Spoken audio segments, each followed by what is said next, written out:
Let's get started.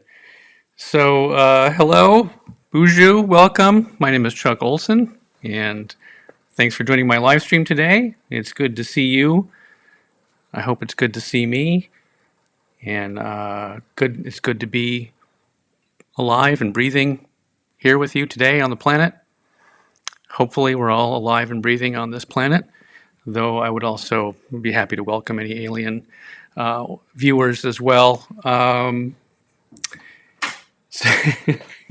As you might know, I'm a photographer and media producer. Some might say entrepreneur. Very few would say entrepreneur. Living in Tofte with my wife Lori and two cats, and we live about 1 mile inland from Lake Superior. In the winter, we can see Lake Superior through the barren trees a little bit. Sometimes there's a spectacular sunrise that we can see from our living room. If not, it's in about 4 minutes I can be down to the Lake Superior shore. And we can also, in the winter, we can see Carlton Peak from our driveway, which is one of the better Sawtooth Mountains. And Tofte is entirely surrounded by Superior National Forest, which is where my photography project takes place. So in spring of this year, I was fortunate enough to receive a grant from the Arrowhead Regional Arts Council. Thank you, Arrowhead Regional Arts Council. And I'm supposed to probably read some language about how this is made possible by the voters of Minnesota who voted for the Legacy Amendment and made these kinds of grants possible. So thank you for voters of Minnesota for making the Legacy Amendment possible, and that filters out to all the regional arts councils, of which there are a bunch in the state of Minnesota. So we're part of one in the Arrowhead. That's probably a pretty big geographic area with not many people in it, because that's what our area is like. And so this grant is, the photography project is called Seasonal Photography in Superior National Forest. And the grant allowed me to purchase a telephoto lens, which I'll show you here. So this is what I bought with the grant money. It also probably paid for a little bit of gas money because I did put on a lot of miles in this project. But basically this is a 100 to 400 millimeter lens. For those of you that know what that means, basically it means that I can get close to wildlife with my camera without having to physically get close to them and disturb them. So I had been missing that kind of far reach in my camera kit. So because I had to sell my old telephoto lens, so this Arrowhead grant allowed me to buy a new telephoto lens. Well, it's actually a used one. I won't wonk out too much on the lenses. I actually put a different lens in my grant application that I bought new that was not a Canon lens, and that lens was disappointing and did not meet my quality standards, so I returned it, and basically for the same amount of money got a really nice Canon lens that was used and kind of has the richness and just the quality of glass that I was looking for. So, and part of my grant requirement includes having a public event to exhibit the work from this project. So I decided to do the public event in the form of this here live stream. Welcome to the public exhibition of seasonal photography in Superior National Forest. So we'll talk more about that in just a second. But first off, I'd like to acknowledge that our home here in Tofte and the sites that I photographed in Superior National Forest are all located within the traditional homeland of the Ojibwe and Dakota people. Indigenous people occupied this area for thousands of years before the establishment of the United States and the creation of the Superior National Forest. These lands were ceded to the United States by the Ojibwe in an 1854 treaty, and this land holds great historical, spiritual, and personal significance for its original stewards, the Native nations and peoples of this region. I want to recognize the history of this land as an expression of gratitude and appreciation. I think it's important for each of us to understand the long-standing history that has brought us to reside on or visit the 1854 ceded territory, which includes all of Superior National Forest and the boundary waters, and to seek to understand our place within that history. So, yes, miigwech and thank you. And I will periodically take a look at the chat. And, okay. Welcome to the chat, Jonathan. Jonathan has entered the chat. And we'll see how that plays out as the night progresses. So about this project, my goal with this project was to use photography as a tool for amateur phenology. And don't mistake me for any kind of expert on anything, but phenology is the study of cyclic and seasonal natural phenomena, especially in relation to climate and plant and animal life. Some of you might know Larry Weber, who is our favorite naturalist and science teacher up here, wrote this book on the subject. I think I got this for Christmas last year. Larry Weber, he's the man. And he says very simply, phenology is the study of happenings in the natural world. When birds migrate, when flowers bloom, the weather conditions, and we keep track of that stuff here at our home in Tofte in a notebook that's been going on for a couple of years now. So we make note of like when hummingbirds arrive and when they leave, and when the first frost is, and basically every kind of critter that visits, and notes about temperature and precipitation and everything. So we have a lot of detailed, just observational data about what's going on here. And, we're sort of amateur phenologists here, and so I kind of approached this photography project from that perspective. That's kind of the inspiration. So what I set out to do was visit 3 specific locations in Superior National Forest every month, at least once a month, usually more, throughout the changing of the seasons. So starting in April of 2023 with the last bit of winter, and through the warming up and greening up of spring, the wildflowers, wildlife, and ripening berries in our all too short summer, plants going to seed in the forest understory, changing colors in the fall, and finally ending on November 30th with the return of winter, or so I thought. It's this year we've really had an extended season of Aughtwin, which is the kind of in-between season named by the aforementioned Larry Weber. It's the time between when the leaves have blown off the trees in fall, but there's not yet kind of a permanent snowfall and everything is iced up. So we seem to be kind of stuck in Aughtwin because it's raining today. It's been over 40, but 45, 46 degrees. I saw a swarm of crane flies yesterday when I was going to work in the sunshine above the golden grass, and that's not normal. And I think it's because this year is an El Nino year, so it's predicted that we would be warmer and drier, and that's how it's been. But we did have a little blast of winter, actually, I think like in October, and so I do have some wintry photos somewhat to close out the photo project. So it's kind of like winter to winter is the photo project time span. But that was actually one of the expectations I had for this project that turned out differently. I thought November of last year we were in, over a foot easily of snow and just like real heavy winter conditions.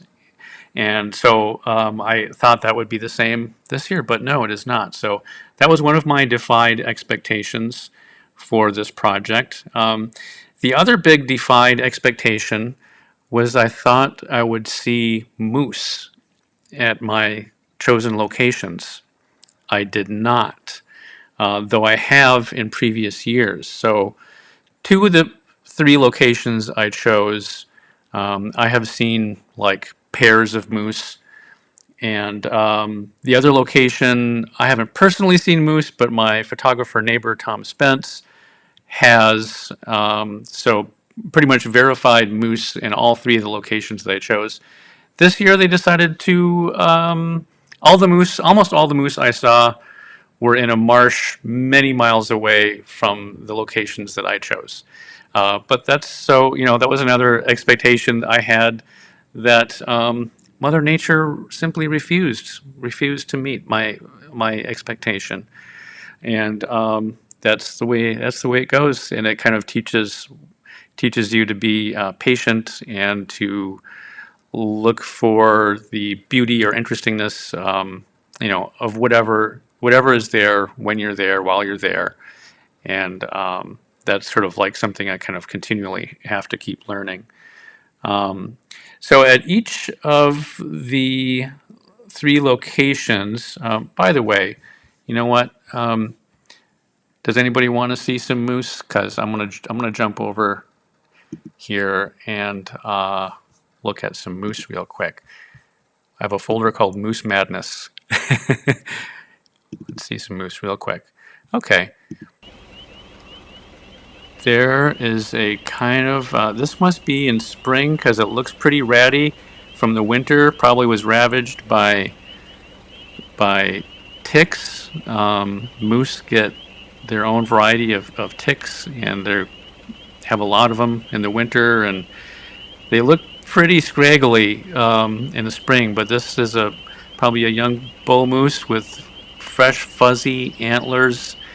Let's see. Do I have the date on this? I'm not sure. So, and this marsh is not one of my three locations, but I was still very, very happy, obviously, to find a moose anytime, anywhere.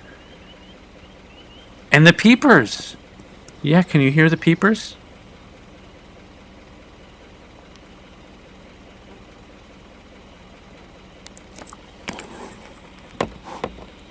Beware of moose pond. Oh, I closed it too quick. Yeah, there's the wide shot.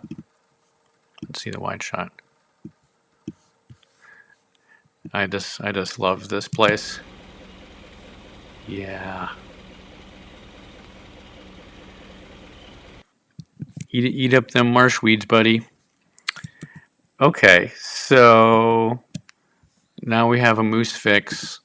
Um, so at each of my three locations, I took a wide angle photo, a macro photo to get close up, generally on plants and flowers and bugs and things, and a telephoto shot. Theoretically for wildlife, but very often there was not wildlife, waiting for me. So I used the telephoto lens to reach whatever I could. Maybe a lily, in the marsh, or a distant rocky ridge that I, wouldn't normally be able to see that close, or things like that. So let's get started, shall we? So I'm going to switch back over to the desktop view, and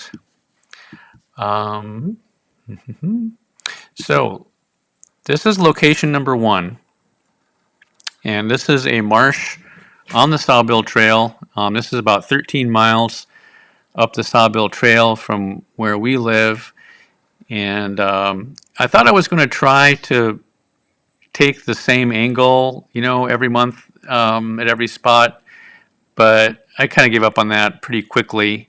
I definitely do have a wide shot of every location every month, but that sort of was limiting my creativity. It was kind of hard to find a way to make it exactly the same. So I wasn't trying to get the same shot or anything like that every month, but I did take some kind of test shots to see how that might work. So this spot is up the Sawbill Trail. I have a couple of map shots here. So Highway 2 here, that's the Sawbill Trail, and this is that marsh right here, and this is it's kind of like a little mountain. It's a little rocky ridge, just kind of standing above everything else in this area. That's just makes it a really scenic kind of place. And this is near something called Ploof Creek as well, which is basically there's kind of wetlands. This is part of the wetlands along Ploof Creek. Location 2 is I think about 6 miles away northeast of the first location, and you can see that this is a forested area. So you see this whole light green area that's lacking in many trees. So this has been logged. So this is a different kind of environment. And yeah, that makes for more interesting things going on, especially in the understory and what's growing back after the logging. And let's see. So this is location 2. So you can see it's very sparse, but they left some really interesting and beautiful like old growth trees, but they're very sparse. And so a lot of other stuff, and there's kind of piles of brush and still some logs and big boulders and things that you might not otherwise know were there. So it's kind of an interesting, it's a really good sunset spot because with the trees being cleared, you kind of get a clear view of a sunset. And let's see, location 3 is here. And this is not far from Baker Lake, which is a Boundary Waters entry point. And this is part of the Temperance River headwaters. So I think from this vantage point, I'm basically looking more or less south. So, way many miles away from here, I'll be looking towards Lake Superior. And this is part of the Temperance River headwaters emptying into a big marshy area where I have seen a pair of moose feeding here before. Lots of geese and ducks and things, and a lot of birds hang out here. Looking behind me, I don't have a shot of it, but behind me it looks just like a narrow river, and it comes from a variety of lakes beyond this. So let's see, I've got a map of that as well. So yeah, here you can see Baker Lake is up there a ways, and this is the big marshy area. And so I was kind of arbitrary in what I decided, the boundaries of each location was and what I would kind of allow to be a photograph from that location. Like I think I've got a photo of a grouse somewhere along here on this road, that I decided, yes, that's in the area. But there's some, I don't know, I think there's a picture of a fox that's kind of between two of the locations that I'm not including in the project because it's not exactly, at one of those locations. So I don't know if I said the end result here of this project is 24 photographs. So it's I'm choosing 3 photographs a month, probably one from each of the 3 locations over 8 months, from April to November. So and that's I've winnowed down from hundreds of photos. So yeah, let's take a look and let's get started. Well, you know what? I'll show you one more moose. This is one of my favorite moose photos from this year. Look at that guy. He's lifting his foot out of the water. So that was a cool moment. Just a beautiful bull moose there. Again, not part of the project. Yeah, so we're going to start now in April of 2023. So I have the 3 official photos, but before I get to that, let me just show you kind of what it looks like. By the way, welcome. I see we have a bunch of people watching. Welcome. And so you can see this is like late winter / early spring, and the ice is melting. There was tons of snow and ice, and it's been melting. And it's, I think, I'm just guessing. I initially thought that this ice was brown because of the kind of tannins and things in the grasses and minerals and things. But I think it also could be, we're right next to the Sawbill Trail, which is gravel. And so there could be kind of gravel that has accumulated, or, people driving by, and it floats around and ends up embedded in all that snow and kind of ends up deposited on what's left of the frozen marsh. So, but so that's kind of like this is the wide view of location 1 in April. That's probably a nice late afternoon. Still pretty frozen. So, but this is my chosen shot actually from location 1 in April. So this is this ridge that's a little ways back. And I didn't see any wildlife, but I just liked getting close to that rocky ridge with the trees sticking out of it. It's because I don't normally get to see that perspective. So, this is kind of something, thanks to the telephoto lens, you can see what that looks like. So that's my location 1 chosen photo.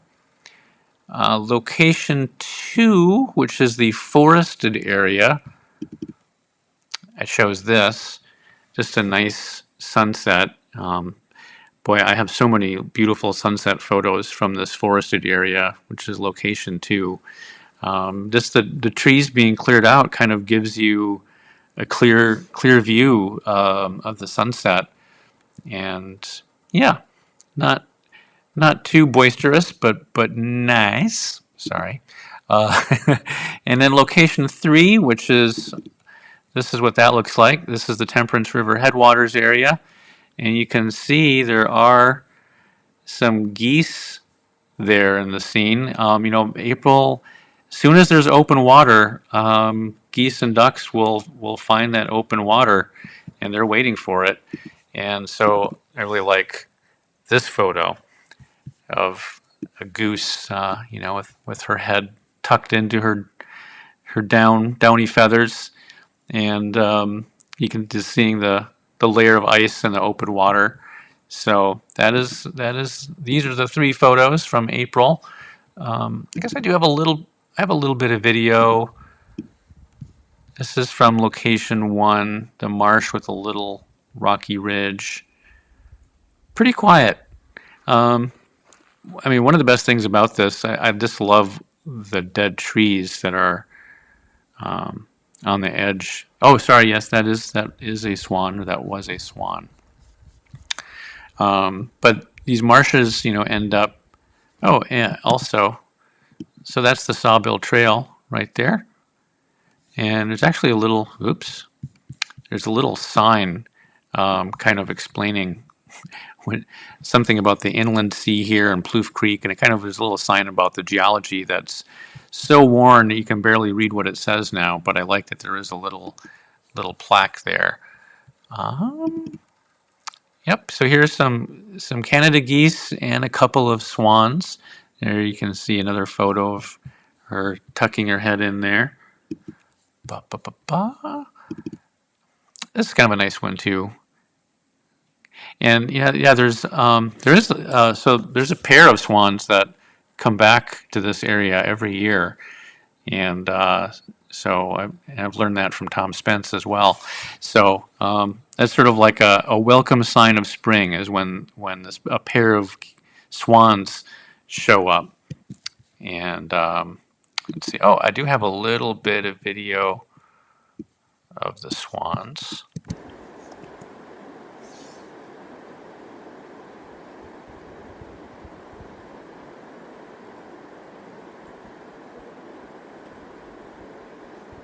Just a very peaceful scene.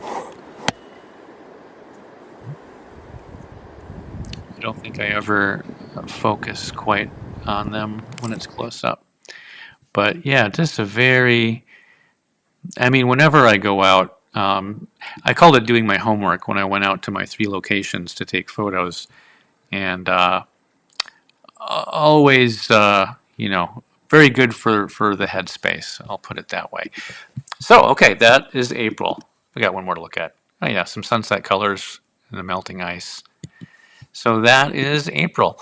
Let's move on to May. By the way, let me know if you have any questions or anything like that.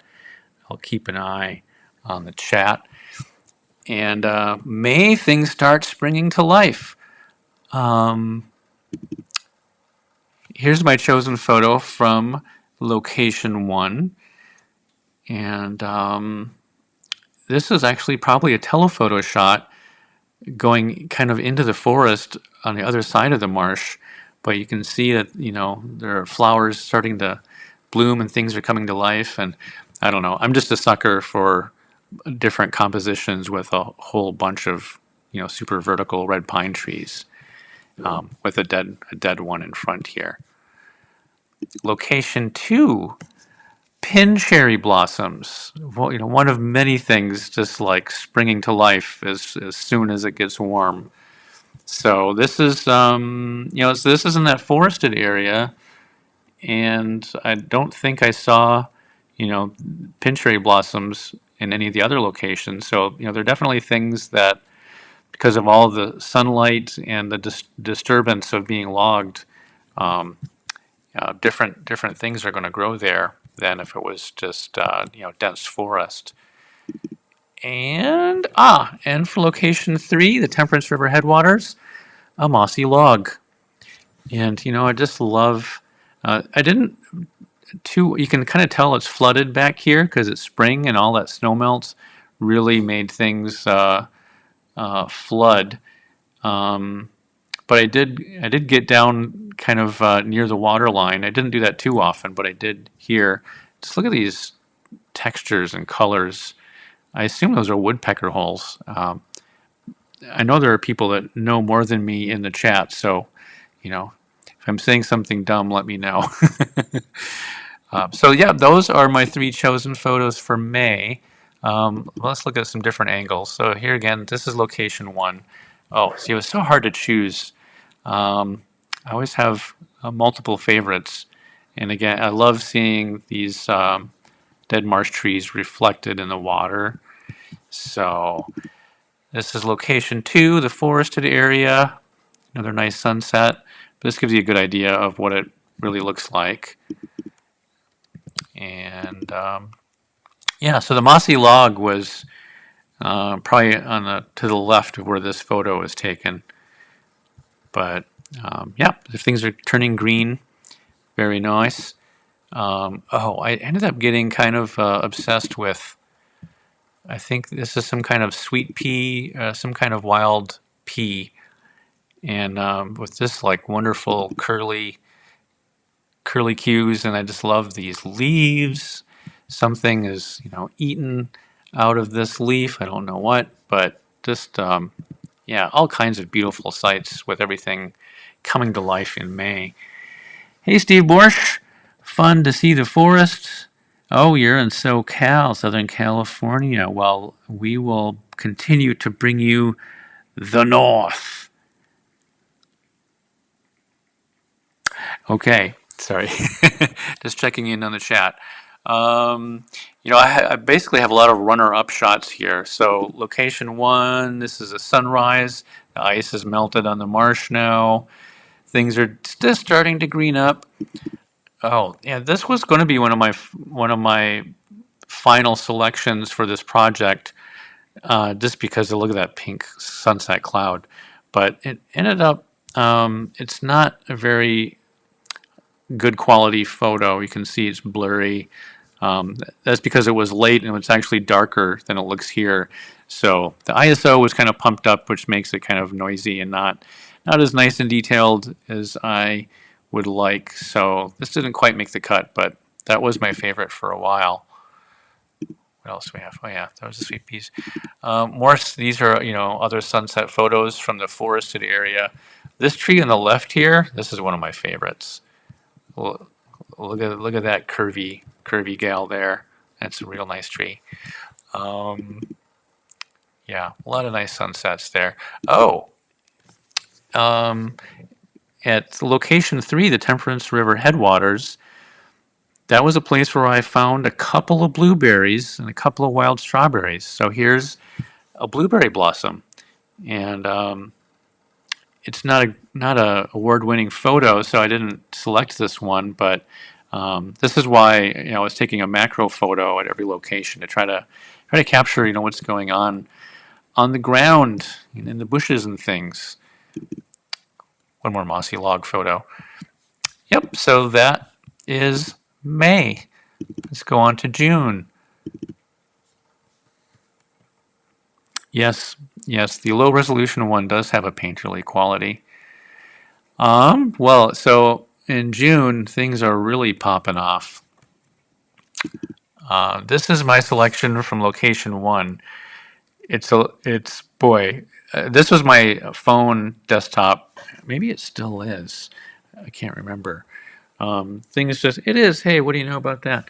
Um, okay, let me jump back and show you that. Boom, boom, boom. Yep, so there's my phone background. Okay, just had to prove that. Okay, but yeah, this is, I think, a clover. Um, and, oh, there's a lot of birchfoot trefoil, which is invasive. Gosh, I can't remember what these tall, blurry ones are. But so this is the marsh in the background. So this is a macro photo. Just catching a little bit of the absolute vibrance that is going on in June. And let's see, this is not one of my selections, but cool little butterflies on a little, I'm not sure what little flower that is on, but everything's just bursting to life. Location two, my selection is this photo with this gigantic boulder, and this has like a Colorado feel to me. This kind of looks. I just really like the way that this looks with this boulder is the star of the show. So, and there's a lot of them around this forested area. And location three is this spot that is kind of a wide shot that I got every month, kind of as a reference. But this is just so lush, and you can see there's usually this island here. It's actually the previous month this was totally submerged because of all the snow melt, and still the water's pretty high, but basically there's a little island here that comes to be revealed, and I can see all the grasses in the river here, and by the way, and also the bugs are absolute insanity. So I'm certain I had bug netting on because it would be absolutely intolerable to be outside right here, especially for any length of time without bug netting, because the black flies and eventually the mosquitoes are just absolutely insane in June. Yes, so be warned. A lot of good runner-ups. I mean, there's so much flowers. This is location one. Oh, well, this is some California wildfire smoke. And like everybody else, we had days where the wind was blowing the smoke over us, and you can see the smoke and the red sunset here.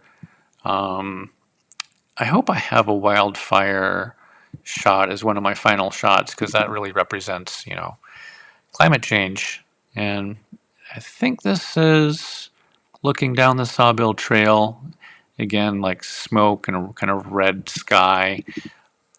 There's a more vivid one, wildfire sunset. Yep. We saw that a lot in 2021, and it wasn't too bad last year, but definitely the whole state had a lot of Canadian welfare smoke. And it was going off the charts. You can see a little bit of the sunset. There's the sun right there. Oops. Some wild irises out there. We have some of those in our yard. Yeah.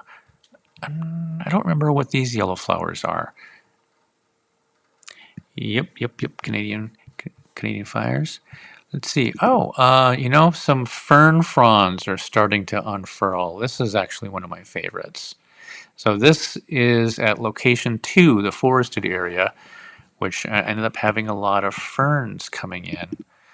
Um, oh, this I like this a lot too. This is the forested area, which is super obvious with this, well, this is actually like an uprooted tree, so I guess that is maybe unrelated to being logged. This one maybe blew over in a storm and was left there or something. But there's just a lot of debris around here. Sometimes the Forest Service gathers this up into piles and burns it. And I do have a photo of that, though it wasn't at one of my locations.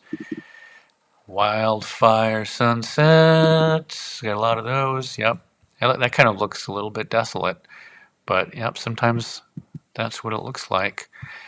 Oh, some wild strawberries coming in.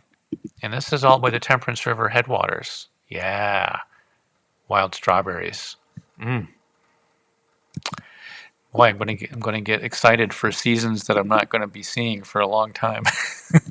Yep. Okay. So that is. These are my runner-ups. There we go. I hope that's actually a bee. I think that actually is a bee on bird's foot trefoil. I don't know if I don't know what the kind of rock that boulder is, and if it's different than what's in Colorado. I'm sure there are. Oh my gosh! Look, and there's some lupins coming in up there, and those are invasive as well, but they're also pretty. Are those lupins? Yeah, I think those are lupins. And there's some nice ferns coming in. Oof. Oh gosh, this was a favorite too. That's a really smoky sunset. Oh, okay, one more. Evening grosbeak. Out in the wild. We get them at our feeder, but it's fun to see them out in the wild in the forest. So finally, some kind of wildlife shot. And I always feel like these are kind of tropical looking birds because they're so bright. Okay, so that's June. How are we doing here? All right. July. Ba-ba-ba-ba. A skipper on bird's foot trefoil. So in the background is that marsh from location 1. And that whole area, especially between the road and the marsh, is really just explodes with wildflowers, native and invasive flowers. And, that's followed by all kinds of pollinators.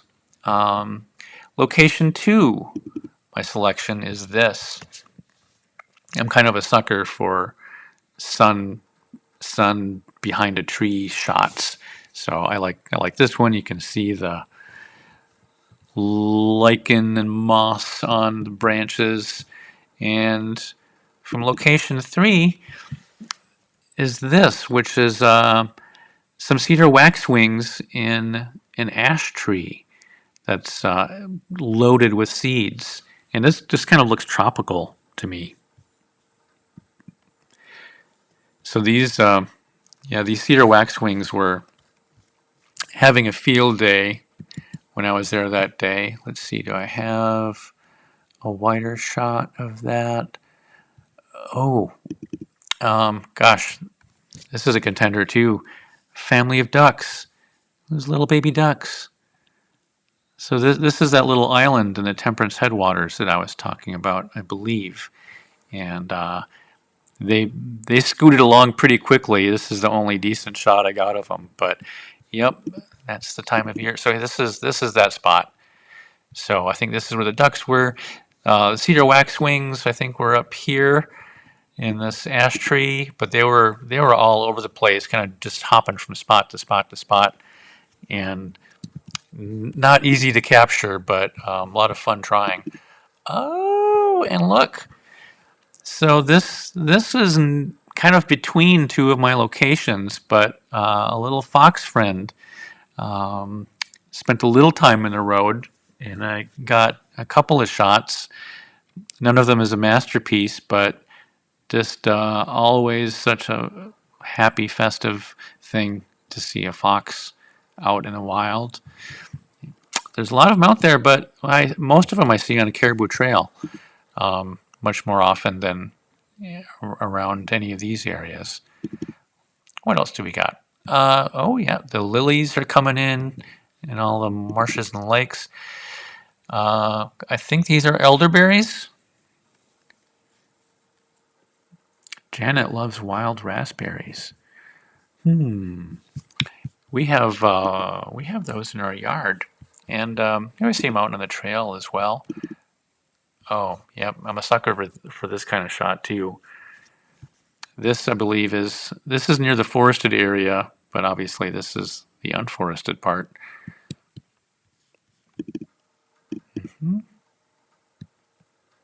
Yep. A lot of skippers. I can't believe, like, we saw hundreds and hundreds of skippers. Oh, okay. You know what I like here? Before the lily totally blossoms, when it's kind of like about to open, it looks like an egg. Well, especially like reflected in the water. So I just really thought these were pleasing shapes that kind of remind me of Easter eggs or something. Again with the bugs. So this is the forested area, location 2. Taking out my car window. I'm sure I have my windows rolled up. I actually would like spend time washing my windows if I knew I was going to be trying to take photographs through my windows and not just get annihilated by bugs by opening the window. So I would usually take some photos through the window and maybe kind of get my exposure adjusted. Then I might, if I'm like, oh yeah, this is really good, I'm going to roll down the window and get some, get bitten a little bit because the shot is worth it. But a lot of shots through the windows of the car. Anything else here?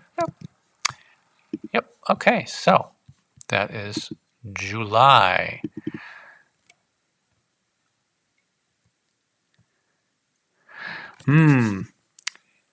Janet says she hopes that fox didn't find those baby ducklings.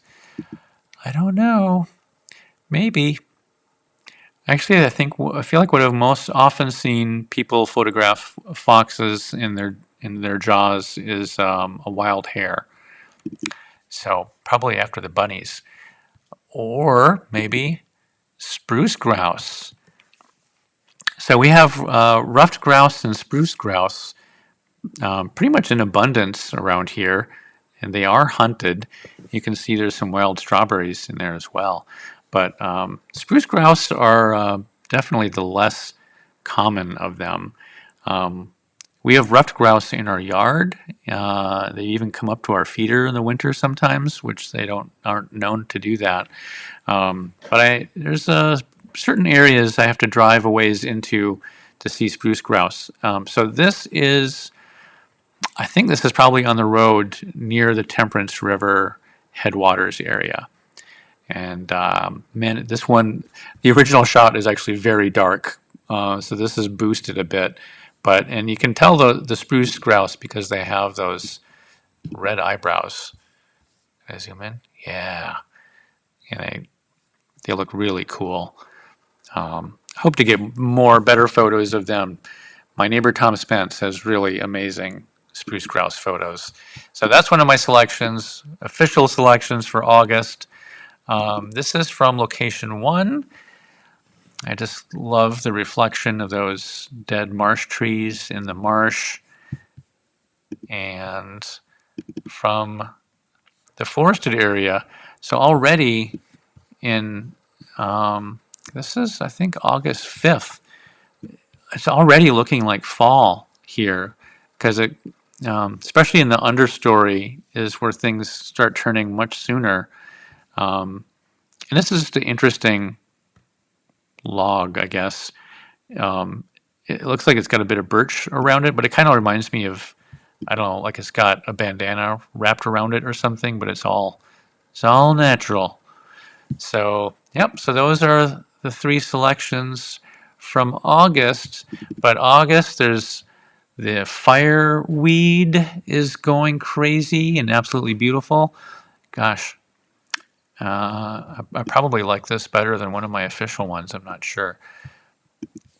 And there's another one of beautiful dead trees. Ah, this is a cedar waxwing in one of those dead trees. This is a contender too. That's pretty cool. What else we got? Oh, and here is that same in flight. Cedar waxwing in flight. Didn't get super close on it, but kind of cool the light was catching it. So yeah, this is the road that goes through that forested area. So this is location 2. Both basically this whole area is what I counted as location 2, and can't remember. A few miles down this road is where location 3 is, the Temperance River headwaters. There's location 3, again looking very lush. See the water level has dropped a bit. You can see more of that island now. Yeah, a lot of this is kind of trying to notice what changes through the seasons. This is the forested area, location 2. It was a nice cloudy sunset. Again, like little signs of fall on the ground already in August. But still plenty of wildflowers. There's some evening primrose, clover, wild iris, and asters back there. I love all the asters. Oh, and I believe this is an American kestrel.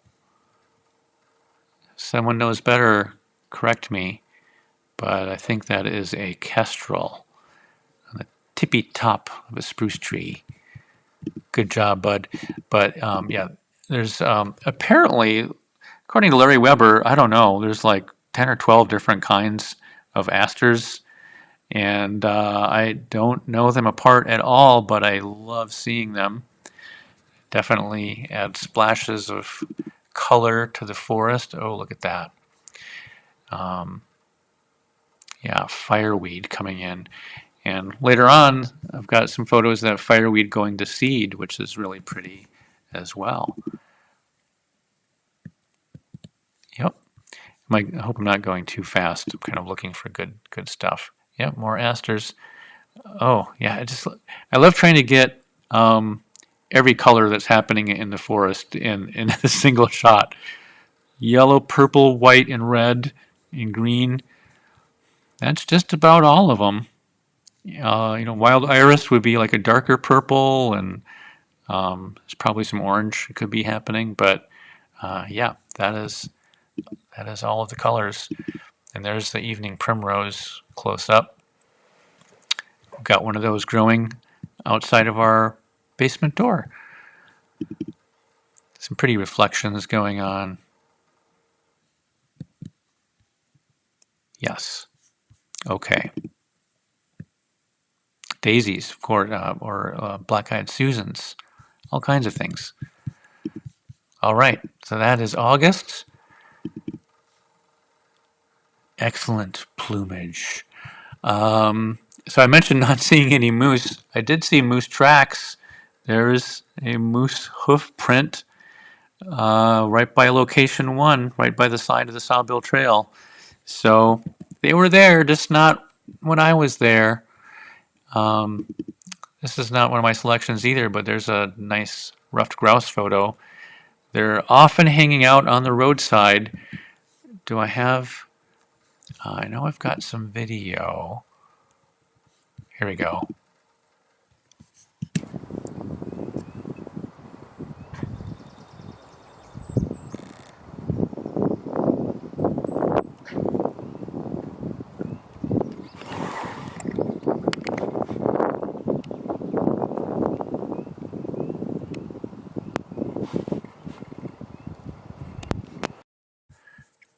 Yep. So you see how very not fast he is moving? if he was right in the middle of the road and I was driving towards it, it would not be acting any differently. They are not known for getting out of the way. Listen, you have to work around them. They were here first, probably. So yeah, you have to be careful and not drive too fast on these forest roads because literally, moose will jump out in front of your car. I've had that happen. Grouse will just be there and not move 1 inch for you, and you'll just have to wait. So let's see. Right. So we're in September. Let's look at the official selections. The 3 photos. Um, this is from location 2, from the forested area. And here you can see the fireweed going to seed. It gets all curly and fluffy, and that's delightful. All kinds of just interesting textures and contrasts in that forested area. Um, this is also from there. You can see more fireweed going to seed and kind of just a weird. I don't know how this happened. I guess it was cut down tree, but very roughly somehow. Maybe it fell and kind of ripped. I don't know, but it's created this interesting kind of texture. There's more fireweed going to seed. Just looks kind of a little Dr. Seussian. Official photo from location 1 is these syrphid flies that look like bees. They're bee mimics. And Lori also called them drone flies, but it's from the syrphid family of flies that try to look like bees, and they also can be called hover flies because they hover, and basically they, even though we know about them and know what to look for, they still fool us. And I believe these are, and you can see there's like many different sizes and kinds of them. There's little ones and big ones, and that looks like some kind of wasp in the lower right, I think. And I believe this is on yarrow bee there. Am I right? Anybody? Yeah. Oh, wow. Look at that. So one of the giveaways is their eyes. They have big fly eyes.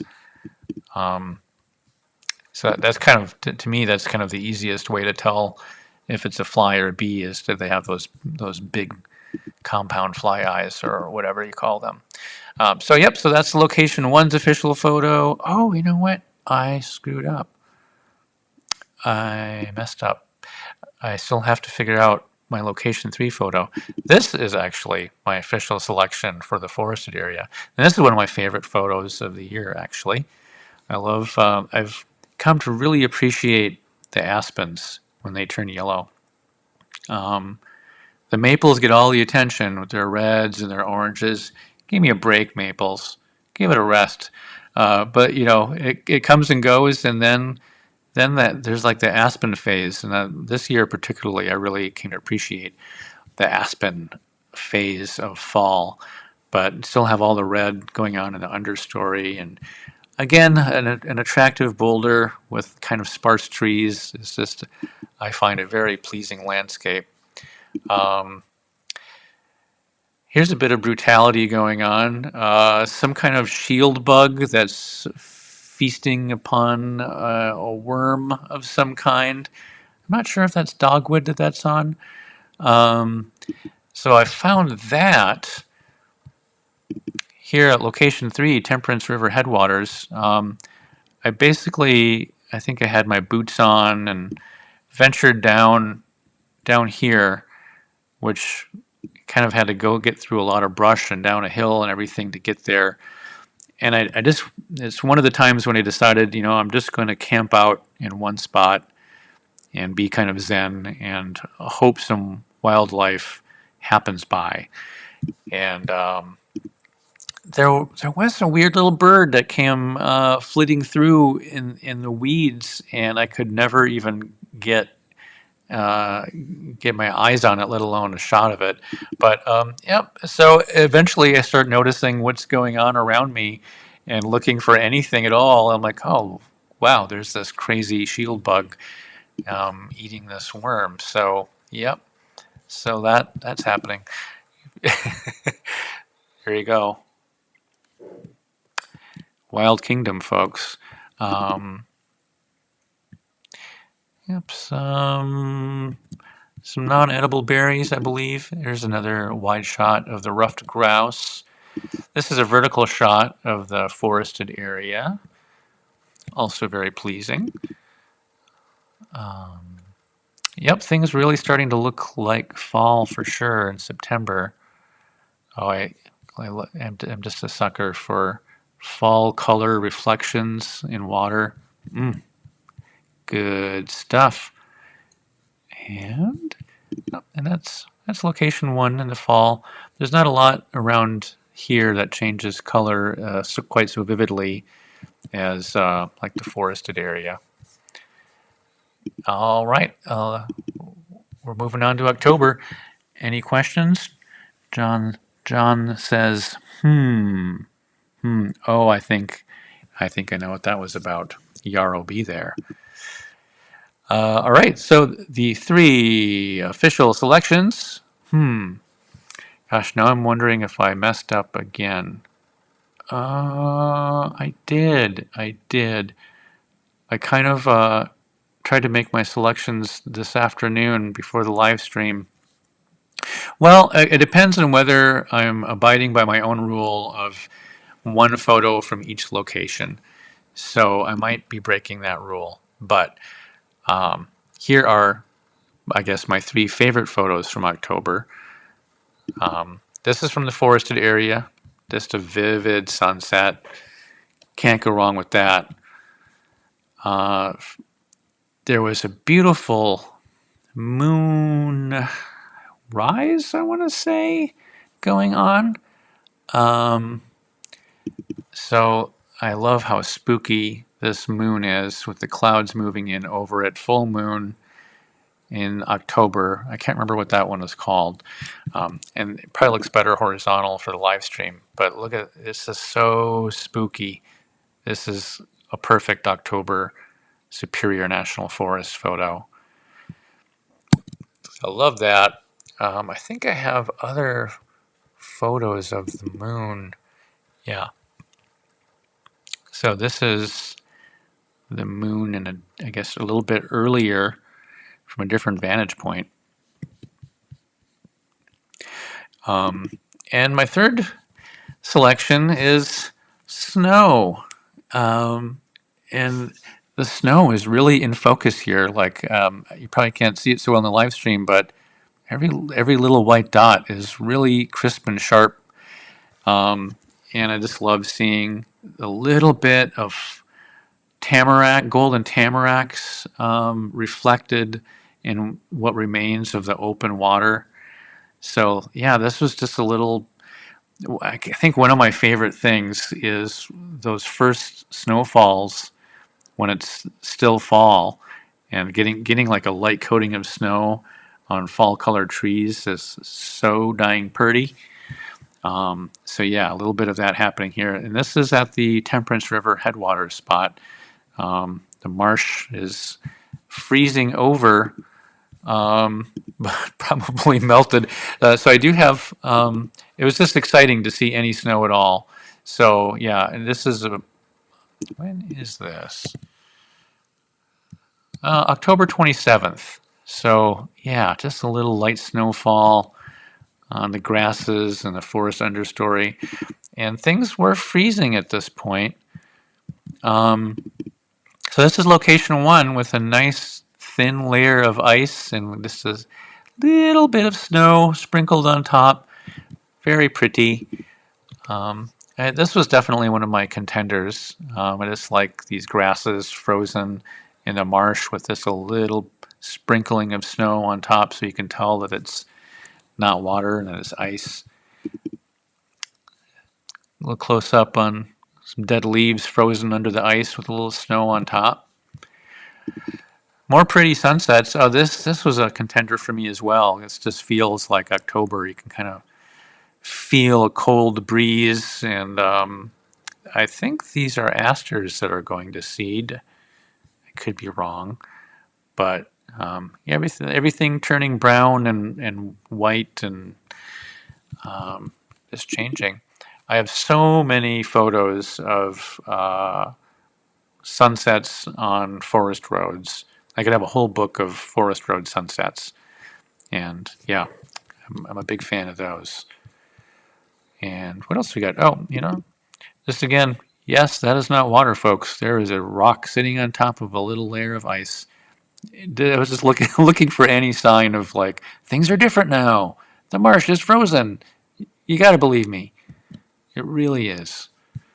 Um, Anything else good here? Oh well, I mean, it's the season of tamaracks, so they're not what's in focus here. But look at all those beautiful tamaracks back there. That is another good time of year, tamarack time of year. Anything else good here? A little bit of snow on a clover. Dead leaves in the dirty ground. Yep. So that's October for you. Leaf on the ice. Much less vivid than the summer months. Golly, we're getting close to the end. Yep, aster's going to seed. Okay. Marlin Perkins knew a wild kingdom when he saw one. Rest in peace. Word. Okay. November selections. Speaking of forest road sunsets, now there is at least some snow and ice on the road. So this was after going out to my 3 spots and heading back home. So this is kind of going back from location 3 towards location 2, the forested area. So as I'm approaching it, I just liked seeing kind of like that change of forest to sparseness. This some dead vegetation. Anybody know what that is? I'm not sure. A dead flower of some kind.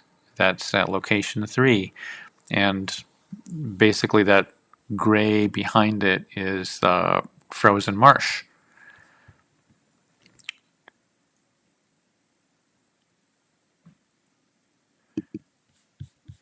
Kids, don't be climbing on no tamaracks. Come on.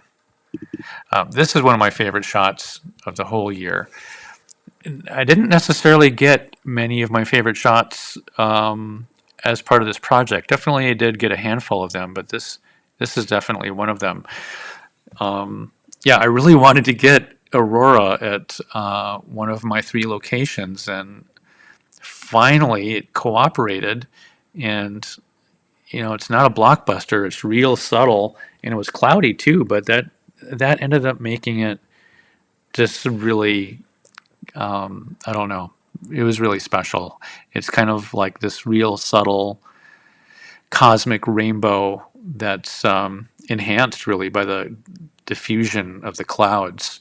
So I'm a big fan of this. It's hard to choose one. I think that is the best one, but the aurora might have been going stronger earlier, but here's not much aurora at all, but you can see just the stars. I don't know, they end up really kind of getting glowy with the clouds.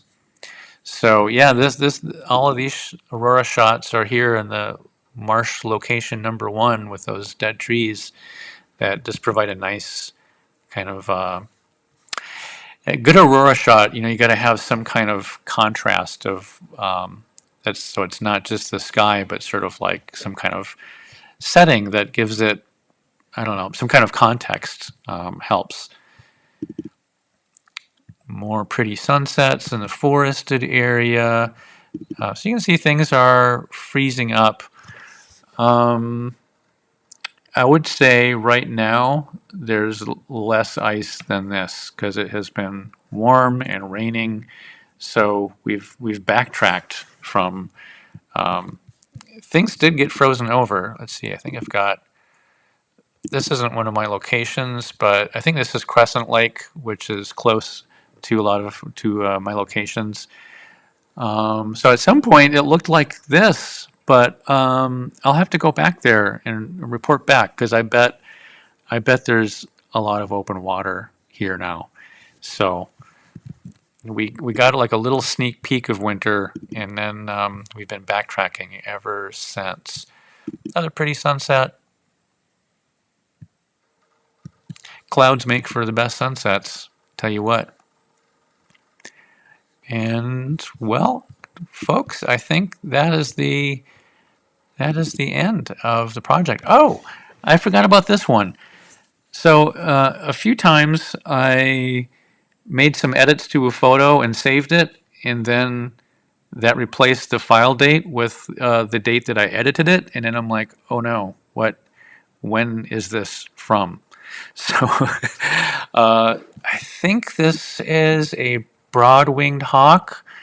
Jane, let me know if you think differently. And it was cooperating. Actually, this fellow consumed a dragonfly, and those shots aren't super in focus, but it was kind of ripping apart a big dragonfly and eating that, and then it hung around a little bit so I could take some nice photos of it. And yeah, that was probably one of my better bird photos of the year. I just have to figure out, based on the number of the file name, what month this was in, because yeah, this makes the final cut. I just don't know what month. So that's a cool one. Anything else here? Nope. Temperance River headwaters. I think that is a random one. So thank you for sticking with us through the entire project. Let's take a look at some more moose, shall we? So this is a marsh. I don't know how many miles away, but basically from where I drive from location 2 to location 3, if I keep on going, basically northeast a number of miles, there's a particular marsh where I was almost the only place that I saw moose this year. And I just love their eyes. Wow. They seem like so aware of your presence. Like, oh, I know you're there. Don't you do anything to me. And we saw that one. Oh, okay. I think I got one more moose video. Yeah, this is another one of the kind of mangy moose.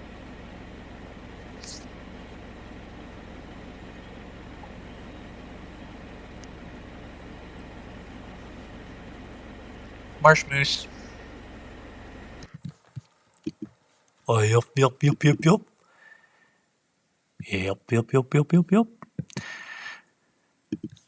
Let's see, do I have...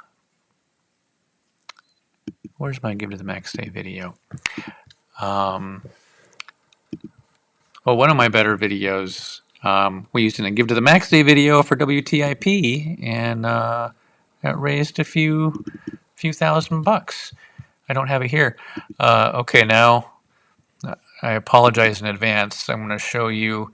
I tried to make a moose Pegasus with AI, and it didn't get it at all. There's like its wings are moose antlers or something. Yep. Nope. Okay, well, we're getting closer now. So now it has wings. And I know these are all, I don't know what is wrong with that one. Some of these feel very, very freeing. It's just like the moose is just floating away over Lake Superior. I like this one. It seems like it's kind of just like someone's levitating it out over the lake, and it's just accepted that's its fate. This one is really jumping off and is done messing around with the land and getting right into the water. Whoa. And then it's coming back. It didn't like the water, and it's coming right back. Smart.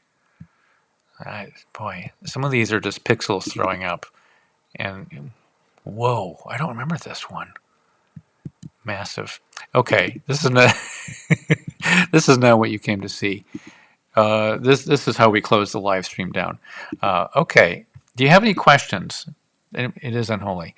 Um, I'll show just a couple of my other favorites from the year. Cascade Falls, Cascade River in the fall. This is one of my favorites. Just so cozy. All those cedars surrounding Cascade Falls. That is good, good stuff. So my project was not by Lake Superior, so not, but of course I have lots of Lake Superior photos. I like how this one, the sunrise is hitting a few spots that almost make it look like there's magma in the rocks. So I like that. What else we got? So Springdale Creek runs behind our house. And this is one of my favorite shots of the whole year, of this rock with fall leaves on it. Springdale Creek rushing. Must have had a storm before this or something. So I really love this, and just how crazy this is in our backyard. So that's why we leave the window open as long as we can to hear the sound of Springdale Creek lulling us to sleep. Oh, here's some of the fires that the Forest Service, creates these brush piles to try to use up some of the what would be fuel for a wildfire, but if it's already burned up in a more proactive way, then it's less likely to be fresh tinder for a wildfire. But it's still alarming to be driving along and see this. In fact, I did alert a forestry service person when I got basically was at a gas station where one of those guys was, and I let him know about this. And he's like, "Oh yeah, that's us. We're doing that. But thanks for letting us know." A dramatic fall sunset in Grand Marais, which is the best place to see sunsets, especially over the big lake. Yep. Got to have clouds for a good sunset. This is just one of those beautiful spots. This is close to the Boundary Waters, kind of on the edge of the Boundary Waters. It reminds me of that Thames production credit on BBC. Some of you might know what I'm talking about. Oh, this was another one. I just love these aspens. I think I posted a cropped version of this, kind of like this, and I don't know, really like how that looks.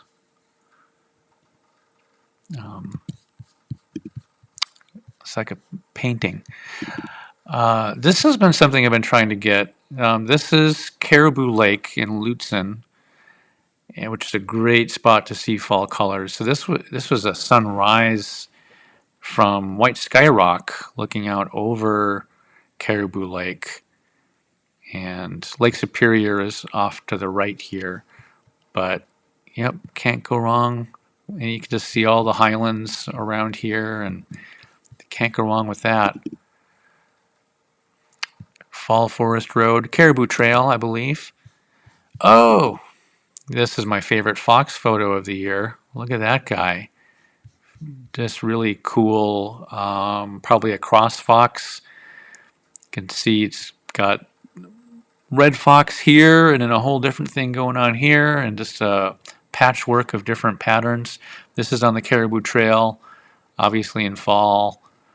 That is a big favorite from this year. So is this, just forget-me-nots with morning dew. And this is probably in our yard. Though in Tofte there is a creek bed that is full of forget-me-nots that runs down to Lake Superior on Tofte Park with little stone bridges going over it. Check out this mushroom, yo. It's like this crazy woolly, I don't know, this weird multi-eyed woolly creature fungus that is just totally nuts. I'll try to zoom in and see. Nope.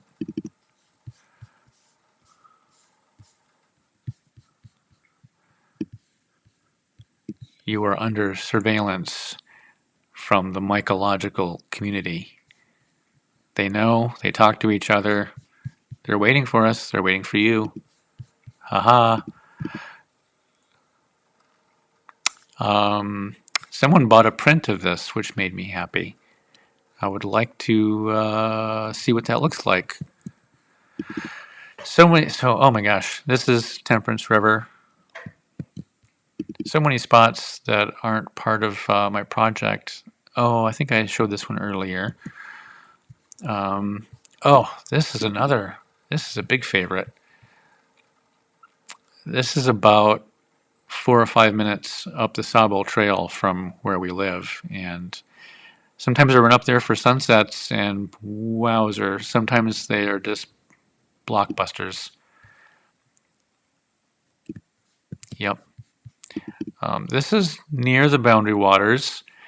I love foggy mornings at this location because it reminds me of some Japanese woodcut artists with these different kind of obfuscated layers and levels with trees and fog kind of alternating. And I'm just a big, big fan of that sort of thing. In previous years, I've gotten a loon. Also, this is that same marsh where I've seen the moose. There you can see there's a pair of moose on a lovely foggy morning. Not sure if that's a boy and a girl. Two sons. One son is fine, but have you considered two sons?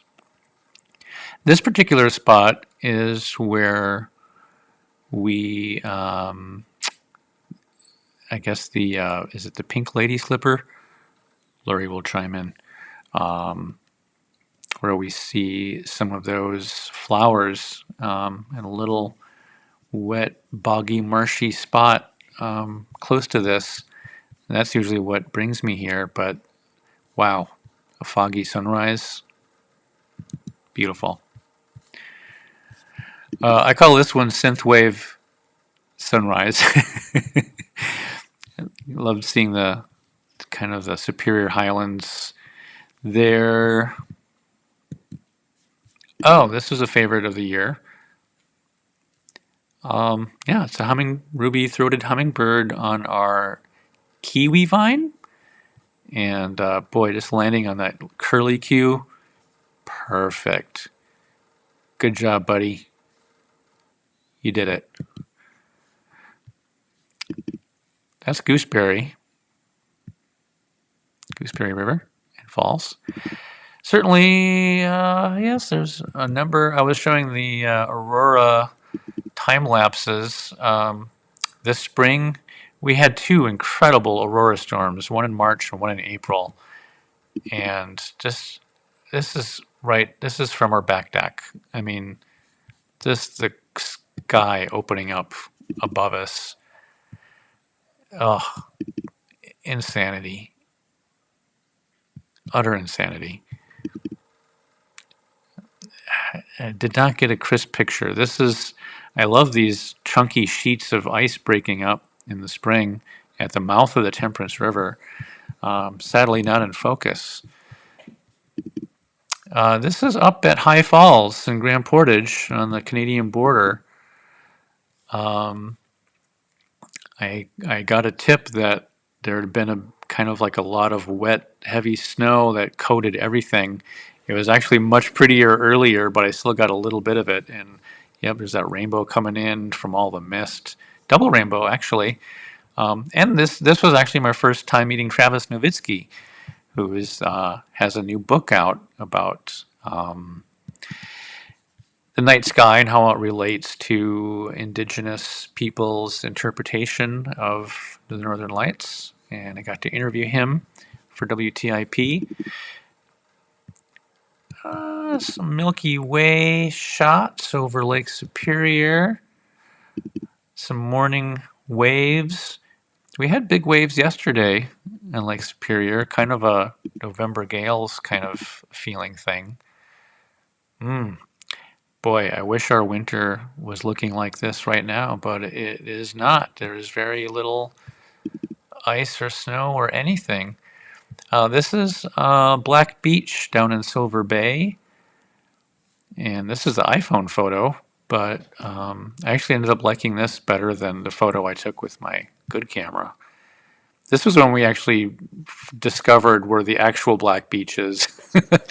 We, for a long time, thought it was in this one spot, and we're like, oh, if we go down just a little bit further, it's actually the real Black Beach, which is actually made up of sort of like taconite filings, or I can't remember what they call it, but it's basically kind of a waste product from mining taconite is what makes the Black Beach. Oh, yeah. See, this is why I want it to get cold and for real winter to arrive, because this is what happens on Lake Superior. It's incredible. Definitely one of our favorite things about living up here. Arctic sea fog, which only happens when it's really cold. So we have to get rid of this here El Nino, you see, so then we can get this going on. El Nino is apparently going to be receding. There is cool water that's under the surface and kind of moving in. So the Pacific is supposed to return to more normal temperatures, but it's not going to be for a few months. So I don't think it's not going to help winter get here any sooner this year. All right, folks, I think we're coming to the end. This is by the mail, the Tofte post office. Oh no, I found another folder. Anything else good? Oh boy, there are some really interesting little flowers that grow only near the Lake Superior shore in very specific conditions. Some of them are called Arctic relics that are only found in a few spots on the North Shore, and then found, like in the Northwest Territories of Canada. And they are getting encroached upon by all kinds of things. So, we've seen that guy. Skipper. Yep. Good stuff. More moose in the fog. All right, well.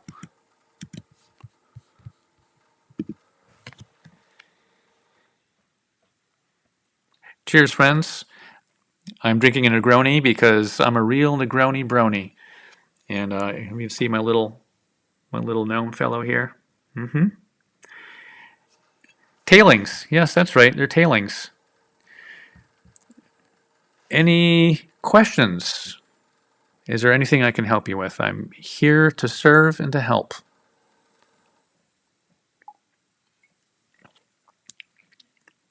Going once, going twice. Of course, there's a delay between me saying something and you hearing it and it showing up in the chat. So, I will have to fill this awkward time with a song. No. All right, folks. Well, I think I'm going to wrap it up here. And I will make this archive available.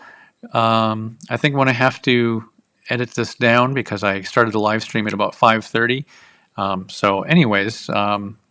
So I can share this with folks who weren't here live, which is where the real action is. You're welcome, Jonathan. You did not enjoy the flirtations with witchcraftery. Well, I didn't either. Okay, folks. I'm going to hit the finish button. I think that's how I do it. Peace out. Merry Christmas.